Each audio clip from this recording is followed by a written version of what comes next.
तो कैसे हैं सभी लोग। एंड आज स्टार्ट कर रहे हैं हम फिज़िक्स में फिज़िक्स का टॉपिक परमार एसएससी सर के नोट से। एंड इसका रिवीजन तो करेंगे ही, एक्सप्लेनेशन भी करेंगे। ठीक है, बहुत सारे चैनल हैं उन पे बस उसको रीड करके बता देता है, वैसा नहीं करेंगे। इसको कंप्लीट समझेंगे इसको तरीके से, जो भी हिंदी मीडियम के है। बिकॉज ऑफ हिंदी मीडियम को प्रॉब्लम रहती है परमार सर के नोट से, उनकी क्लासेस से, तो इसीलिए ये हम इनिशिएटिव कर रहे हैं। एंड हिंदी में तरीके से समझेंगे इसको, और उसके बाद में इसको क्लास को कंप्लीट करेंगे। ओके, तो स्टार्ट करेंगे। एंड स्टार्ट करते हैं। आज पहला टॉपिक है मोशन, गति से स्टार्ट करेंगे। एंड गति में है, सबसे पहले देखेंगे व्हाट इज़ गति, यानी कि गति क्या होती है।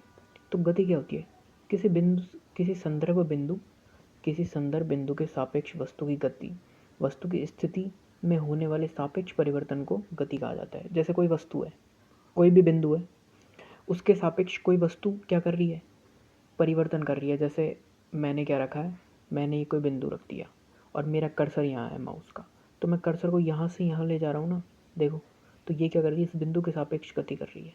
तो ये गति कर रहा है, तो ये मतलब हिल रहा है, परिवर्तन कर रहा है, तो ये क्या हो गई, इस जो यहाँ पर जो बिंदु था उसकी क्या हो गई, गति हो गई। ठीक है, याद रखेंगे ये चीज़। नेक्स्ट देखते हैं हम लोग। नेक्स्ट क्या है, तो गति का विपरीत क्या होता है, विराम। जब वो बिंदु यहाँ था, यहाँ से ये क्या है, इसका विपरीत है, यानी कि ये यहाँ पे है, तो यहाँ पे है, तो ये क्या है, स्थिर है। स्थिर है तो मतलब विराम। जब शरीर स्थिर होता है, हिल ना रहा होता है, तब। गति को मुख्य रूप से दो पदों में वर्णित किया जाता है। पहली है दूरी, यह दिशा की परवाह किए बिना किसी वस्तु द्वारा किसी भी पथ तय किए गए पथ की कुल लंबाई को संदर्भित करती है, और यह एक अदिश राशि होती है। दूरी क्या होती है, जैसे हम चले यहाँ से चलते रहे यहाँ पर आ गए। ठीक है, तो हमने ये जो रूट लिया है ना, ये क्या लिया है, हमने देखा नहीं कि हमको कौन सी दिशा लेनी है, क्या लेना है। हमने लिखा है कि हमको तो बस जाना है इस पॉइंट पर, तो हमने ये डिस्टेंस, क्योंकि रोड इधर हो गई था तो हम इधर आए। ठीक है, ऐसा सोचना है। तो ये टोटल जो डिस्टेंस है ना, ये क्या हो गई, ये डिस्टेंस हो गई। ये जो चले हैं हम, यही हो गई डिस्टेंस, यानी दूरी। ठीक है, फिर सेकंड आती है विस्थापन। दूरी और विस्थापन दोनों सेम होती है, मतलब कि होती पथ मापने की है, लेकिन क्या होती है, विस्थापन होती है ना, वो क्या होती है, सबसे छोटा मार्ग, यानी न्यूनतम दूरी होती है। कौन सी दूरी न्यूनतम दूरी। ठीक है, विस्थापन होता है। तो ये क्या है, प्रारंभिक और अंतिम स्थितियों के बीच सबसे छोटा मार्ग है, जो कुल दूरी नहीं, और ये कुल दूरी नहीं होती, सबसे छोटा मार्ग। अब देखो, यहाँ से यहाँ तक हम ऐसे भी आ सकते थे, तो ये क्या हो गया, विस्थापन हो गया, यानी सबसे न्यूनतम दूरी। नेक्स्ट आ जाते हैं हम लोग कि देखो, अब इसमें हम थोड़ा एग्जाम्पल से समझेंगे। तो एग्जाम्पल में क्या दे रखा है हमें, कि जैसे केस 1 है, तो ए से बी गया 40 मीटर। ठीक है, तो इसकी दूरी हो गई 40 मीटर, इसका विस्थापन क्या हो गया, 40 मीटर। तो दूरी बराबर क्या हो गया, विस्थापन होता है, हमको पता है। लेकिन जब सीधी रेखा में चल रहा हो, केस क्या है, जब सीधी रेखा में चल रहा हो कोई में, तो दूरी और विस्थापन दोनों बराबर होंगे, क्योंकि वही तो शॉर्टेस्ट लेंथ होगी, लीनियर है तो, और वही क्या होगी, चली गई जो हम चले हैं, परिवर्तन है वो, तो दोनों क्या हो जाएगी, सेम हो जाएगी। ठीक है, लेकिन हम क्या कर रहे हैं, हमको जाना है कहाँ से, ए से कहाँ तक जाना है, बी तक जाना है। हमको जाना है ए से सी तक, तो हम ए से सी तक जाएंगे, तो ए से पहले बी तक आएंगे पूरा, बी से सी तक जाएंगे, तो ये तो हो गई दूरी। हमने टोटल कितनी दूरी चली, 50 मीटर। बट इसका विस्थापन हमने कितना, विस्थापन का मतलब होता है हमारा जो इंटरचेंज है वो कितनी दूरी तक हुआ।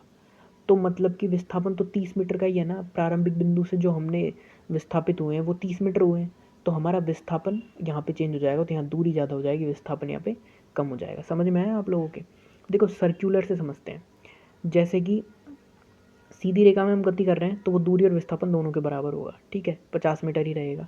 बट हम क्या कर रहे हैं कि किसी सर्कुलर ट्रैक पे यहाँ से यहाँ तक गई, घूमते जा रहे हैं। तो हमने क्या किया है, वो सर्कुलर ट्रैक पर यहाँ से स्टार्ट किया है और यहाँ घूम के वापस यहाँ गए। तो हमने क्या, कितनी सर्कुलर ट्रैक है, मान लो 100 मीटर का है। ठीक है, तो हमने कितनी दूरी तय करी, दूरी तो हमने 100 मीटर तय करी, बट हमारा विस्थापन कितना है, 0 मीटर। बिकॉज ऑफ हम उसी बिंदु से गए वापस वहीं आ गए, तो हमारा जो हम विस्थापित हुए जगह से वो तो 0 ही रहा ना। तो क्या रहा कि विस्थापन क्या है, 0 हो जाएगा। ठीक है, फिर नेक्स्ट आ जाते हैं हम लोग केस 1। केस 1 क्या है, केस ये मैंने बता दिया जो इसमें बता रखा है। फिर अब हम इन दोनों में डिफरेंस देख लेते हैं कि अदिश राशि और सदिश राशि में क्या। देखो नाम से पता चल रहा है, अदिश यानी जिसमें दिशा नहीं, सदिश यानी जिसमें दिशा है। ठीक है, तो ये क्या होता है कि केवल संख्यात्मक या परिमाण को दर्शाता है अदिश, और ये संख्यात्मक मान तो दर्शाता है, ये साथ में क्या दर्शाता है, डायरेक्शन यानी दिशा भी दर्शाता है। ठीक है, तो इसमें देखो दूरी, चाल और समय दोनों, और इसमें विस्थापन और वेग याद रखेंगे। फिर आ जाती है चाल क्या होती है। तो चाल का सिंपल फॉर्मूला सबको पता है, चाल बराबर दूरी बटा समय, यानी कि स्पीड बराबर डिस्टेंस अपॉन टाइम। ये चाल का हो गया, इससे ही दूरी का फॉर्मूला बन जाता है डिस्टेंस बराबर स्पीड इनटू टाइम, एंड इसी से टाइम का फॉर्मूला बन जाता है टाइम बराबर डिस्टेंस अपॉन स्पीड। तो यह वह दर है जो गति की दिशा की परवाह किए बिना, गति की दिशा हमको परवाह नहीं करनी, बिकॉज चाल अदिश है। तो किसी वस्तु की स्थिति में परिवर्तन होता है उसको क्या बोलते हैं, चाल बोलते हैं। ठीक है, इसका ऐसा ही मात्रक क्या होता है, मीटर पर सेकंड, और यह एक अदिश राशि है। ठीक है, फिर आ जाते हैं हम लोग औसत चाल क्या होती है। तो औसत चाल होती है, औसत चाल इज, औसत चाल किसी वस्तु द्वारा तय की गई दूरी और उस दूरी को तय करने में कुल लगे समय का अनुपात है। क्या, औसत चाल। भाई कितनी दूरी तो हम जा रहे हैं फर्स्ट, और उसमें कितना हमको टाइम लगा है, टोटल तय की गई दूरी बटा टोटल उस दूरी को तय करने में लिया गया टोटल टाइम, तो क्या हो जाएगा, औसत चाल हो जाएगी। ठीक है, औसत चाल का देखो यहाँ पे एग्जाम्पल दिया हुआ है, उससे समझते हैं हम लोग कि देखो जैसे क्या है कि एक व्यक्ति है, वो ए, इसको मैं थोड़ा जूम कर लेता हूँ जिससे आप लोगों को देखो क्या है कि एक व्यक्ति है, वो ए से बी तक 40 मीटर की दूरी जा रहा है 20 सेकंड में, बी से सी तक कितना गया वो 10 मीटर की 10 सेकंड में। तो संपूर्ण यात्रा ए से सी में उसकी औसत चाल बतानी है। तो हमने क्या पढ़ा था कि टोटल डिस्टेंस, तो टोटल कितनी गया 40 और कितनी गया 10, 50 है ना, और टोटल टाइम कितना लगा इसको 20 अपॉन 10, 20 प्लस 10 एंड 30, तो कितना होगी इसकी औसत चाल, कितनी हो जाएगी, औसत चाल इसकी हो जाएगी कितनी, टोटल हो जाएगी 50 अपॉन 30, यानी कि कितनी हो जाएगी 1.67 मीटर पर सेकेंड। ठीक है, इतनी इसकी औसत चाल हो जाएगी। वो इसमें यही किया है चरण में समझा के, तो मैंने आपको शॉर्ट वे में बता दिया, और ऐसे ही हमको सोचना है ब्रेन में। ठीक है, फिर आ जाते हैं हम लोग किस पे, इसका फॉर्मूला मैंने आपको बता दिया याद रखने के। अगर हमको किलोमीटर पर हॉर में कुछ चाल दी हुई है तो उसको हमको बदलना है मीटर पर सेकंड में बदलना है, तो हम क्या करेंगे 5/18 से मल्टीप्लाई कर देंगे। इसका उल्टा कर लेंगे अगर मीटर पर सेकंड से किलोमीटर पर हॉर में बदलना है तो। ठीक है, फिर आ जाते हैं हम लोग गति के प्रकार कि कितने टाइप की होती है, क्या कितने टाइप की क्या होती है गति, दो प्रकार की, एक समान और असमान। ठीक है, तो देखते हैं कि जो कौन एक समान गति होती है, एक समान गति की विशेषता क्या होती है, यह कोई भी वस्तु एक सीधी रेखा में नियत वेग के साथ चलती है, नियत वेग के साथ चल रही है, जिसका अर्थ है कि समय के समान अंतराल के समान दूरी तय करती है, जिसके परिणाम स्वरूप त्वरण क्या होता है, शून्य होता है। कि यानी कि वो चलती रहेगी, मतलब उसकी जो गति है ना उसमें कोई डिफरेंस नहीं होगा, वो एक ही समान गति से एक नियत वेग से चलती रहेगी। ठीक है, जैसे कि 10 कार है, वो 10 किलोमीटर पर सेकंड की गति से चल रही है, और वह एक सेकंड में 10 मीटर की दूरी तय करती है, तो चाल हर सेकंड स्थिर रहती है, यानी वो उसी गति से चलेगी, तो उसको बोलेंगे एक समान गति। एक समान गति किस किस की होती है वो देखते हैं कितने टाइप की होती है। पहली होती है रेखीय रेजु रेखीय गति। तो देखो एक सीधी रेखा में स्थिर चाल स्थिर वेग में चलती हुई वस्तु, तो यानी कि कौन होती है, जैसे ट्रेन है, वो एक सीधे ट्रैक पर एक समान गति से चलती है, उसकी कोई गति बदलती नहीं है। ठीक है, जैसे घड़ी है, तो घड़ी की सुइयाँ वृत्ताकार पथ पर चलती है। ठीक है, तो वो भी क्या स्थिर चाल है, मतलब एक समान गति वृत्तीय गति। और घूर्णन गति, पृथ्वी है वो एक समान गति से घूम रही है, कितने अक्ष पर, 23.5 डिग्री अक्ष पर झुकी हुई है, ऐसे घूम रही है, ये अक्ष होता है, इस पे ऐसे झुकी हुई है अर्थ। ठीक है, फिर आ जाते हैं असमान गति क्या होती है। असमान गति होती है, असमान गति तब होती है जब समय के साथ किसी वस्तु की चाल या दिशा बदलती है, जिससे वह समान समय अंतराल में समान दूरी तय नहीं करती है। कैसे, जैसे देखेंगे कि हमने कोई ऊपर गेंद फेंक दी, वो गेंद ऊपर जाएगी, धीरे धीरे उसकी गति कम होती जाएगी, फिर वो एक जगह जाकर रुक जाएगी, फिर वहाँ से नीचे आएगी, तो असमान रही ना, किसी टाइम पे अलग, किसी पे अलग, किसी पे अलग, तो वो क्या हो जाएगी, असमान गति। जैसे ट्रेन है, वो ऐसे ट्रेन नहीं, रोलर कोस्टर मान लेते हैं हम, रोलर कोस्टर चलता है, तो कभी ऊपर जा रहा है कभी नीचे जा रहा है, तो तेज़ हो गया, फिर ऊपर चले गया तो धीरे हो गया, इस तरीके से। ठीक है, तो क्या हो गया, असमान गति का। ठीक है। फिर आ जाते हैं नेक्स्ट हम, इसमें 3 टाइप की होती हैं, वो मैंने बता दी कैसे कैसे, कि भाई जैसे रेखीय है तो उसमें क्या है, चाल और त्वरण सीधी रेखा में चलती हुई एक वस्तु है तो उसका बदलता रहता है चाल, बदलती चाल के साथ वृत्तीय गति और घूर्णन गति, ठीक है वही है। अब देखो इस इनके ग्राफ्स है, ये इंपॉर्टेंट है। ग्राफ्स में क्या आएगा,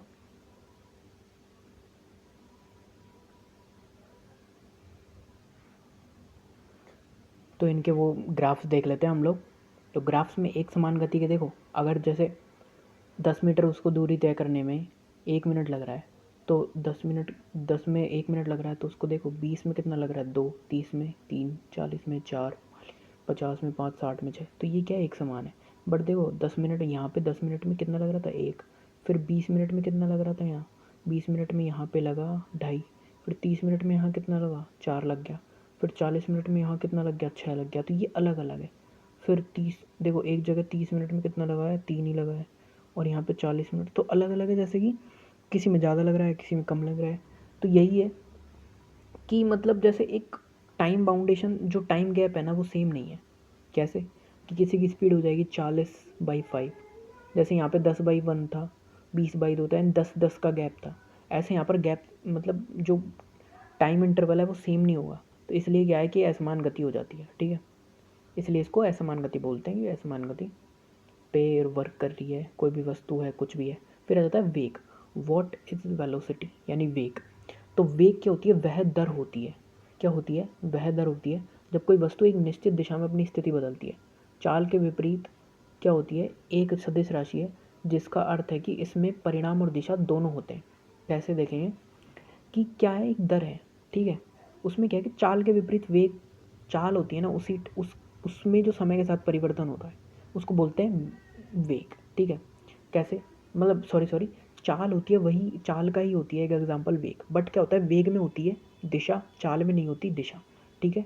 कैसे, परिणाम और परिमाण और दिशा दोनों होती है। कैसे, चाल का मतलब क्या है, चाल केवल यह है कि आप कितनी तेज़ी से यात्रा कर रहे हैं। यह कार 20 मीटर पर सेकंड से यात्रा कर रही है, तो ये इसकी क्या है, सिर्फ ओनली चाल है, स्पीड है। बट वेग का मतलब यह है कि दिशा, कौन सी दिशा में है, तो पूर्व की ओर। अब जैसे देखो, चाल प्लस दिशा वेग हो जाता है। वेग बराबर क्या होता है, विस्थापन बटा समय, इसका वो होता है फॉर्मूला, v बराबर d/s/t। तो t बराबर d/s/v, तो d/s बराबर v मल्टीप्लाई t, ध्यान रखेंगे v यहाँ पर वेग है, डिस्टेंस है, और ये क्या है, स्पीड है, ठीक है। तो ये मतलब एक रिलेशन निकाल दिया कि जैसे डिस्टेंस और स्पीड का वेलोसिटी और टाइम में। लेकिन ये सबसे ज़्यादा इंपॉर्टेंट क्या है वो देखते हैं, सबसे ज़्यादा इंपॉर्टेंट है ये, ठीक है। अब देखो वेग में क्या है कि वेग, जैसे कार है वो पूर्व की ओर 20 मीटर पर सेकंड के हिसाब से है, तो ये वेग है, बिकॉज ये बता भी रहा है कि किस दिशा में जा रही है, तो इसे बोलते हैं वेग। त्वरण क्या होता है, त्वरण इस क्या होता है, तो एक्सेलरेशन को हम बोलते हैं त्वरण, मतलब कि समय के साथ जो वेग में परिवर्तन की दर होती है उसको त्वरण बोलते हैं। कैसे, कि जैसे कोई व्यक्ति है, वो क्या है, इसमें देखो चाल और दिशा दोनों होती है, पहले तो ये समझेंगे। तो कोई व्यक्ति कितनी तेज़ी से अपनी चाल को बदल रहा है, कैसे, कि पहले वो 10 से गया, फिर उसके बाद 30 से गया, फिर उसके बाद 20 से गया, फिर 10 पे आ गया। तो स्पीड, मीटर पर सेकंड में बता रहा हूँ स्पीड, तो क्या है, वो धीरे धीरे जा रहा था, फिर धीरे धीरे तेज़ हो गया। पहले देखो इसमें भी ये बता रहा है कि त्वरित हो रहा हूँ क्योंकि, तो ये क्या धीमा हो रहा है फिर तेज़ होता जा रहा है। जैसे ये है धीरे धीरे धीरे धीरे, फिर यहाँ पे आई, फिर तेज़ हो गई, तो मतलब कभी धीरा कभी तेज़, कभी धीरे कभी तेज़। तो क्या होता है कि त्वरण, उसका जो त्वरण है ना वो क्या हो रहा है, वेग चेंज हो रहा है, तो मतलब क्या बोलते हैं उसका त्वरण। तो हम इसका क्या त्वरण निकाल लेते हैं कि वो मतलब उसका आउटपुट एक तरीके से, कि वो ओरिजिनल में कितने वेग से, या मतलब कितने उससे त्वरण से जा रहा है। तो उसका क्योंकि हर हर पॉइंट ऑफ टाइम पे वेग अलग है, तो उसको मेजर करने के लिए त्वरण का यूज़ किया जाता है। जैसे वेग में परिवर्तन बटा समय बराबर होता है। अब देखो समय परिवर्तन की दर, दर मतलब टाइम से हम क्या कर देंगे, वेग में कितना परिवर्तन हो रहा है, टाइम से हम इसको क्या कर देंगे, डिवाइड कर देंगे। अब देखो वेग में परिवर्तन कैसे निकालोगे, कि जो अंतिम वेग है वो देखो, प्रारंभिक वेग कितना है वो देखो, और उसका जो कितने टाइम डेल्टा टी, उसमें उसका डिवाइड कर दो, तो v minus you upon delta T, ये इसका क्या हो जाएगा, फॉर्मूला हो जाएगा। फिर आ जाते हैं दूरी समय ग्राफ। दूरी समय graph, what is distance time graph, देखते हैं। तो दूरी समय ग्राफ क्या है, दूरी और समय। अब देखो दूरी और समय दोनों के बीच जो रिलेशन किस में बताते हैं हम, चाल में बताते हैं। किस में? चाल, क्योंकि चाल बराबर होता है दूरी बटा समय। ठीक है, तो दूरी और समय का ग्राफ यह दर्शाता है कि किसी वस्तु ने समय की एक अवधि में कितनी दूरी तय की है, यानी कि कितनी दूरी चली है वो कितने एक टाइम पीरियड में, है ना। दूरी को वाई एक्स पर लेते हैं।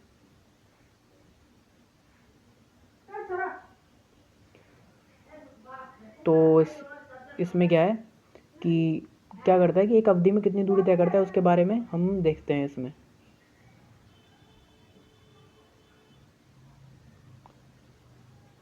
देखते हैं ना, तो क्या होता है कि अब देखो दूरी को तो हम ले रहे हैं वाई अक्ष पे, और एक्स अक्ष पे किसको ले रहे हैं हम लोग? टाइम को। तो एस बराबर डी अपॉन टी, यानी कि दोनों बदल रहे हैं, इधर इतनी दूरी में इतनी तय कर रहा है, तो ये क्या हो गया? एक समान वेग हो गया। तो एक समान वेग यानी चाल, समझे। फिर नेक्स्ट आ जाते हैं हम लोग कि अब जो हमने ग्राफ पढ़ा है वो हमें क्या बता रहा है। तो ग्राफ क्या है? ये ढलान है, वस्तु की चाल बताता है, चाल बता रहा है।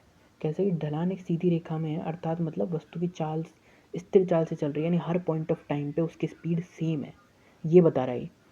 और एक वक्र रेखा यह दर्शाती है कि चाल बदल रही है। वक्र रेखा है मतलब जैसे ऐसे आ जाती, कुछ ऐसे आ जाती, या फिर ऐसे आ जाती, फिर तो वक्र रेखा होती है। सीधी तो बता रही है एक स्थिर चाल है, वक्र रेखा आ जाती है ऐसी इस टाइप की, तो वो बताती है कि अस्थिर है, मतलब कि उसका क्या है, वो कभी बदल रही है चाल, तो वो क्या हो जाता है? फिर त्वरण हो जाता है, यानी मंदन हो जाता है। कैसे? त्वरण को मंदन भी बोलते हैं। कि जैसे वेग यहाँ पर स्पीड अलग है, यहाँ पर अलग है, यहाँ 10 है, यहाँ 5 है, तो क्या करेंगे? फिर त्वरण कर लेंगे, अंतिम देखेंगे 15 माइनस 10 अपॉन डेल्टा टी कितने टाइम पीरियड में, तो कितना टाइम में? जैसे 5 है तो 5/5, यानी कि 1 मीटर पर सेकंड स्क्वायर के त्वरण से वो चल रहा है। ठीक है, याद रखेंगे। अब देखो इसमें कि गति की व्याख्या, देखो इसमें भी यही बताया कि जैसे कर्व चल रहा है, तो यही चीज़ है जो मैंने आपको समझा दी, बाकी आप इसकी देख सकते हो। अब आ जाता है विस्थापन समय ग्राफ। विस्थापन समय ग्राफ क्या होता है? तो विस्थापन समय ग्राफ वेग देता है। क्या देता है? वेग। कैसे? कि स्थिर वस्तु के लिए विराम स्थिति में वस्तु, कैसे? विस्थापन बटा समय क्या होता है? तो विस्थापन एंड डिस्प्लेसमेंट बाय टाइम को किससे? वेग से दर्शाते हैं। तो अगर देखो विस्थापन अगर क्या है?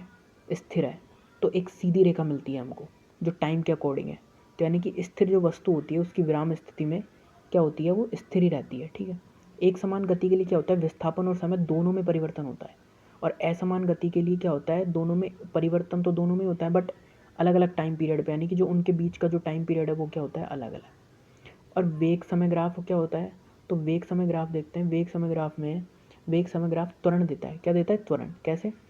कि वेग कितना वो हो रहा है, चेंज हो रहा है, टाइम कितना चेंज हो रहा है, तो दोनों को हम क्या करते हैं? अब ये जो ढाल है ना, ये ढाल ये त्वरण को बताएगा। क्यों? क्योंकि जो वेग में जो चेंजेस हो रहा है, ठीक है, चेंज हो रहा है, तो वो क्या हो रहा है? अनियमित है। तो क्या ये जो अब जो ये वेग में अनियमित चीज़ हमने पढ़ा है, त्वरण होता है, तो त्वरण ये जो ढाल है ये किसको बताएगा? त्वरण को। तो ऐसे क्वेश्चन पूछ सकता है कि जो वेग जो असमान वेग से चलते हैं और उसमें जो टाइम रहता है उसकी ढाल किसको दर्शाती है? तो वो त्वरण को दर्शाती है। और जो ये क्षेत्र होगा ये किसको दर्शाएगा? ढाल त्वरण को, क्षेत्र दर्शाएगा विस्थापन को। ठीक है, फिर आ जाते हैं एक सीधी रेखा में गति। एक सीधी रेखा में जो गति होती है, आंकिक प्रश्न उत्सव की अवधारणा है। कैसे? कि सीधी रेखा में गति के आंकिक प्रश्न, यानी कि न्यूटन की गति के जो तीनों रूल्स होते हैं वो देखेंगे। तो एक समान त्वरण की स्थिति में, एक समान त्वरण है उसकी गति में 3 समीकरण होते हैं जो नियत त्वरण वाली वस्तु को वर्णन करते हैं। कैसे? कि अगर त्वरण सेम है तो u इसका प्रारंभिक वेग हो जाएगा, v इसका अंतिम वेग हो जाएगा, t यहाँ पे टाइम हो जाएगा, दूरी s हो जाएगी, एंड त्वरण क्या हो जाएगा? a हो जाएगा। तो v बराबर u plus a t first law, s बराबर u t plus half a t square second law, v square minus u square बराबर 2as थर्ड लो। तो देखो इनके बारे में देखते हैं। इनके बारे में क्या है कि जब कोई वस्तु विराम अवस्था से चलना शुरू करती है और मुक्त रूप से गिरना शुरू करती है, विराम अवस्था से चल रही है और मुक्त रूप से गिर रही है, तो उसका प्रारंभिक वेग क्या होता है? 0। क्योंकि देखो ऊपर से कोई वस्तु गिरी तो वो स्टार्टिंग जो उसका वेग था वो 0 ही था ना, 0 था। और फिर उसके बाद में तो मंदन, जिसे ऋणात्मक त्वरण कहा जाता है, अवरोध भी कहा जाता है, किसी वस्तु की चाल या वेग में कमी को संदर्भित करता है जो त्वरण चाल या वेग में वृद्धि के विपरीत है। कैसे? देखो जब कोई वस्तु हमने ऊपर फेंकी तो उसमें धीरे धीरे क्या होता है? परिवर्तन हो रहा है, वेग कम होता जा रहा है। ठीक है, यहाँ पे बिल्कुल शून्य हो गया, तो ये क्या है? ये तो ऊपर से नीचे गिरेगी, ये तो त्वरण क्या है? धनात्मक है। लेकिन जो नीचे से ऊपर जाएगी ये क्या है, नेगेटिव एक्सेलरेशन है। नेगेटिव का मतलब क्यों है, क्योंकि इसमें क्या हो रही है, वस्तु या चाल में वेग में क्या हो रही है, कमी होती जा रही है और वो स्थिर अवस्था तक प्राप्त हो रही है। तो u बराबर एक टाइम पे 0 हो जाता है। जैसे हम इस तरीके से एक गेंद को फेंकते हैं तो ऊपर होता है ना ये होता है, ये क्या होता है कि u बराबर 0 होता है यहाँ पर। और ये जो पूरा पथ होता है ये होता है प्रक्षेप्य का पथ, और इसको बोलते हैं प्रक्षेप्य गति, ये जो अर्ध परवलयाकार में जाती है वो। ठीक है, फिर तो यही बताया इसमें। एंड ये तीनों जो इक्वेशंस है इसको फॉलो करती हैं कि जब जब एक समान त्वरण की स्थिति में होती है तो गति के 3 समीकरण आते हैं। इनसे हम क्वेश्चंस भी करते हैं काफ़ी, उनके भी बारे में देखेंगे। देखो गुरुत्वाकर्षण के अधीन गति कैसे होती है। जो गुरुत्वाकर्षण के अधीन गति जब मुक्त पतन गति के रूप में भी जाना जाता है। कैसे मुक्त पतन गति, जैसे किसी वस्तु को उस गति की संदर्भित करती है जो पूरी तरह से गुरुत्वाकर्षण बल से प्रभावित होती है, जिससे परिणाम स्वरूप त्वरण लगभग, देखो इसमें पता है क्या लिख रखा है, इससे तो समझ आएगा नहीं, मैं बताता हूँ। जब ऊपर से नीचे कोई वस्तु गिर रही है तो वो क्या मुक्त पतन है, यानी उसमें कोई भी बाह्य बल कार्य कर ही नहीं रहा, वो फ्रीली गिर रही है। तो जो फ्रीली गिर रही है, अब वो ऐसे तो है नहीं कि उसका एक्सेलरेशन मतलब वेग है जो सेम रहेगा। वो स्टार्टिंग में गिरती है, जब धीमे वेग से गिरती है, फिर धीरे धीरे तेज होता जाता है। तो वो किस में बदल जाता है, वो त्वरण में बदल जाता है। बिकॉज जो गति वेग में परिवर्तन की जो दर होती है वो क्या होता है, त्वरण। तो वो त्वरण में जब पलट जाता है, बदल जाता है, तो क्या होता है कि जो वो जो त्वरण नीचे गिरता है उसको बोलते हैं गुरुत्वीय त्वरण। तो गुरुत्वीय त्वरण का जो मान होता है लगभग 9.8 मीटर पर सेकंड स्क्वायर, कहीं ना कहीं पे 10 भी दे देता है। ठीक है, तो याद रखेंगे।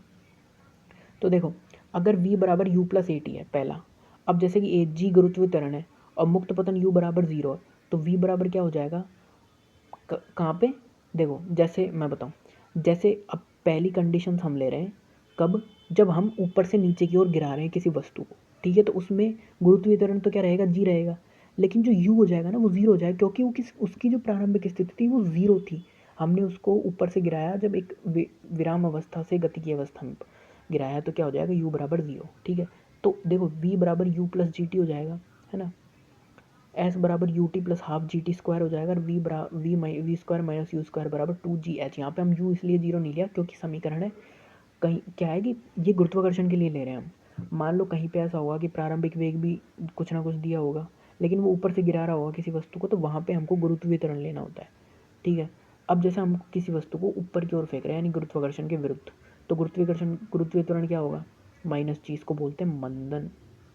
ठीक है, यानी ऋणात्मक त्वरण।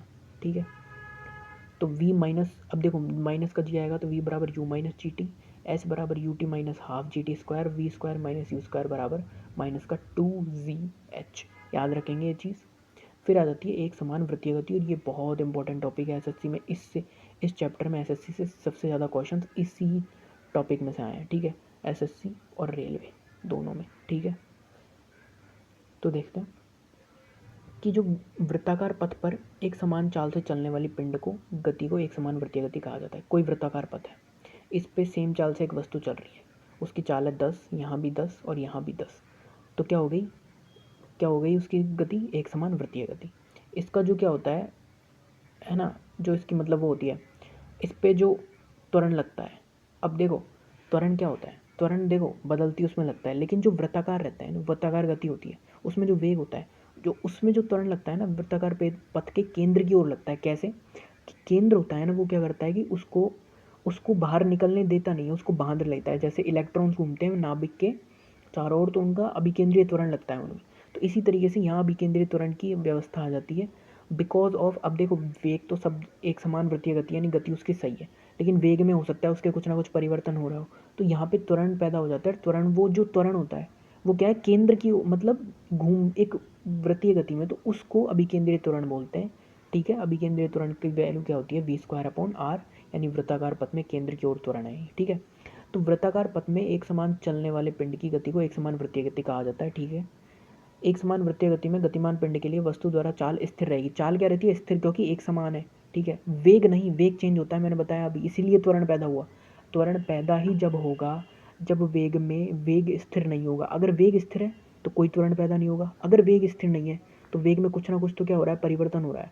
तो त्वरण क्या हो जाता है, त्वरण का फॉर्मूला ही ये है, वेग में परिवर्तन की दर बटा टाइम। तो वेग में परिवर्तन मतलब त्वरण, और जहाँ पर त्वरण वहाँ वेग में परिवर्तन। क्योंकि वेग गति की दिशा पर निर्भर करता है। वेग क्या करता है? गति की दिशा किधर है, ठीक है। वृत्तीय गति में वस्तु की दिशा हर बिंदु पर बदलती है, क्योंकि हर बिंदु पर कैसे बदलती है, देखो नीचे बताता हूँ। देखो कैसे, कि देखो जैसे यहाँ था ये बिंदु, तो इसकी दिशा कहाँ थी? यहाँ। फिर ये बिंदु यहाँ गया, इसकी दिशा कहाँ हो गई? यहाँ हो गई। फिर ये बिंदु यहाँ गया, इसकी दिशा कहाँ हो गई? यहाँ हो गई। तो क्या होती है, हर बिंदु पर इसकी दिशा क्या हो रही है? बदल रही है। यहाँ देखो, ठीक है, बदल रही है, बदलती रहती है। तो वेग में जो यह परिवर्तन होता है, ये त्वरण का कारण बनता है, समझे? इसीलिए यहाँ त्वरण पैदा हुआ, जबकि चाल स्थिर है यहाँ, तब भी त्वरण पैदा हो गया, ठीक है, समझे? तो ये, अब देखो इसकी रैखिक चाल है, और जो ये घूम रहा है इस तरीके से, ये कोणीय चाल होती है। इसको ओमेगा से डिनोट करते हैं। कोणीय चाल को किससे डिनोट करते हैं? ओमेगा से। और रैखिक चाल को वी से, ठीक है। दिशा है तो वो वेग बन जाता है, ठीक है। त्रिज्या इसकी आर है, ये देख लिया हमने, ठीक है, सब चीज़। इसको अभी केंद्र, हाँ एक चीज़ और, अब जो ये कण है जो केंद्र की ओर जो बल लगाता है ना, इसको बोलते हैं अभिकेंद्रीय बल, ठीक है, सेंट्रल फ्यूगल फोर्स, ठीक है। अभिकेंद्रीय बल लगाता है ये, ठीक है। अब देखो, अभिकेंद्रीय बल वह बल है जो वृत्ताकार पथ पर किसी पिंड पर कार्य करता है, या उस केंद्र की ओर इंगित करता है जिसके चारों ओर पिंड घूम रहा है। उस केंद्र की ओर इंगित करेगा जिसके चारों ओर पिंड घूम रहा है, इसलिए इसको अभिकेंद्रीय बल बोलते हैं, ठीक है। तो आज की क्लास यही एंड हमारी। एंड जो नेक्स्ट चैप्टर है, ऐसे ही धीरे धीरे एक एक चैप्टर कंप्लीट करते जाएंगे। पूरी ऑल जो परमार 4.0 के जितने भी नोट्स हैं वो सारे हम कंप्लीट करेंगे। एंड सबसे पहले परमार सर को थैंक यू बोलना चाहेंगे, उन्होंने एक नोट्स जनरेट किए जिससे हम पढ़ पा रहे हैं, because all are notes on one liner in PYQs। सारे PYQs हैं जो एग्ज़ाम्स में पूछे गए हैं, इसीलिए अच्छे से पढ़ते रहें। आज के लिए इतना ही, बाकी करेंगे नेक्स्ट वीडियो में। तब तक के लिए राधे श्याम।